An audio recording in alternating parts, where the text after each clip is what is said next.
You know, the word growth gets thrown around a lot, but a lot of times we don't dive into what we're talking about when we talk about growth.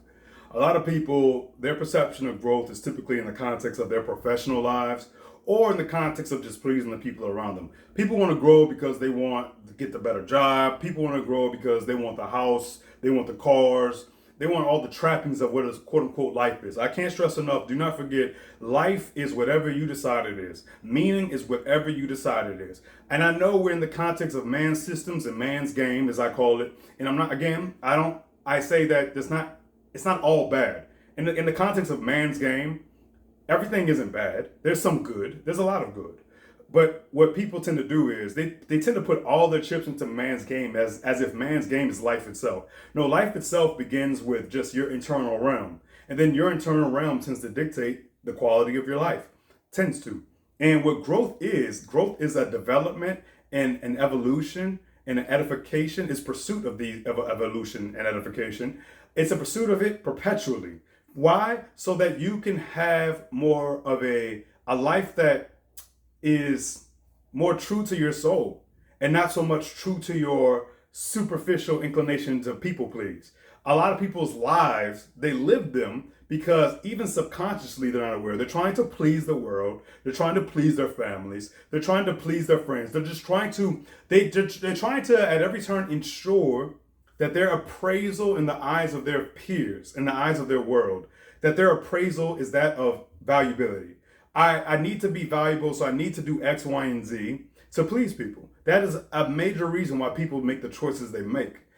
Growth has more to do with the soul, so we have to acknowledge there's a fundamental thing, an appetite in human beings where we need sincerity. I mean, I'm talking like true, unadulterated sincerity. Where when I'm on the phone with my brother from another and we're having discussions, I'm truly considering his perceptions non-judgmentally, no matter how much I might like. If we ever have a disagreement, or if it's ever an initial kind of thing where they like, yeah, we just disagree on a point of view, I'm genuinely trying to comprehend what he's saying because I understand that I'm speaking to a human being who's pursuing truth and I'm pursuing truth. So there's no competitiveness. There's no need for a scoreboard. I'm not trying to win. He's not trying to win. We're trying to comprehend.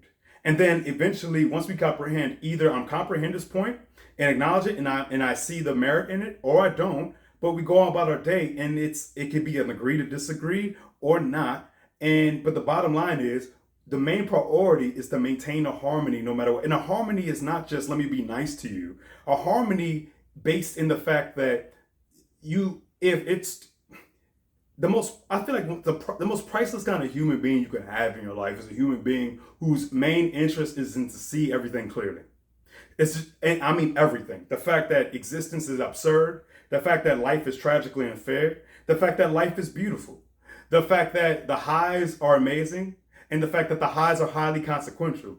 The fact that this is all something great, all things considered, the collaboration of mankind, and this is all at the same time something completely nonsensical and silly, and we're all fools. I'm talking about acknowledging everything. I think the most awesome kind of person is a person who seeks to acknowledge all the truths at once, and to the best of their ability. And now, honestly, I think that's what wisdom is acknowledging all the truths and not ignoring any of them, and acknowledging them and then proceeding from there. That being said, there's a fundamental appetite and there's a fundamental like nature within us that I believe craves the like just the purely authentic to the nth degree, and we don't get that in our lives, and we wonder why we're so dissatisfied and so empty. We're constantly not being able to share who we really are, how we really feel, and even when we do, we're not trying to challenge our own selves to grow and evolve, or no one's challenging us to be healthier, to be people that seek more of a kind of a wholesome energy, a wholesome power, a power that leads to less negativity and to less destruction, because that's also important as much as we can, because arguably, since life is intrinsically tragic, no matter how good of a life you have, it inevitably misfortune of some kind will eventually happen. Of some kind, man. Like even if you live like the quote unquote perfect life, they could still like at the age of 88, of the age of 92, something just ridiculously silly and tragic and misfortune, unfortunate can happen. And it doesn't therefore mean life wasn't worth anything. But my point is, it's just the absurdity of existence. Life is a mother effer, bro. And so like this shit ain't sweet. But at the same time, that's especially why. That's especially why it would behoove us to put our every effort into interacting with each other in the most harmonious, thoughtful, mindful kind of way possible. But instead, many of us are on autopilot and we react as opposed to respond. We don't engage each other in a way that's like what is called in good faith, to where we truly want to comprehend each other's spirit, minds, and souls. And then again, individually on our own, we're not on that journey. We're not fighting the good fight to examine the dark corners of our soul.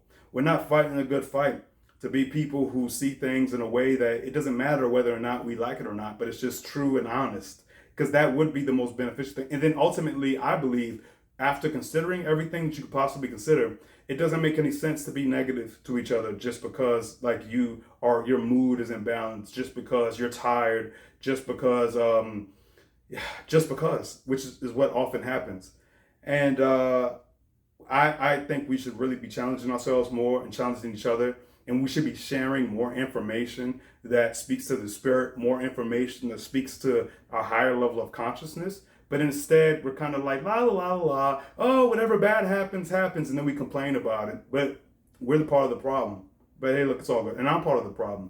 But let's be less so. And I hope, and I'll strive, and I'll try to be less part of the, less, like, I'm not even so much trying to solve problems. I'm trying to be less of part of the problem. And I have my stuff to work on constantly, because I am a constant work in progress. And we could boo-hoo all day long about, oh man, why does life have to be, why does that, hey bro, like life never told you nothing. It is what it is, man. Whether life is good or bad or everything in between, if it is, it is, and if it isn't, it isn't. And it's up to us to do our best. What more can you ask for? Look back in history. History sounds like hell to me. History is so many scenarios. They're just hellish scenarios, no matter what group of people. And so I believe that today, here and now, we have a fantastic opportunity. And I know it's very easy to be cynical and pessimistic and to feel as though this is all like just not worth it, and this is just all sucks so much. But again, it's always sucked. And so let's do our best.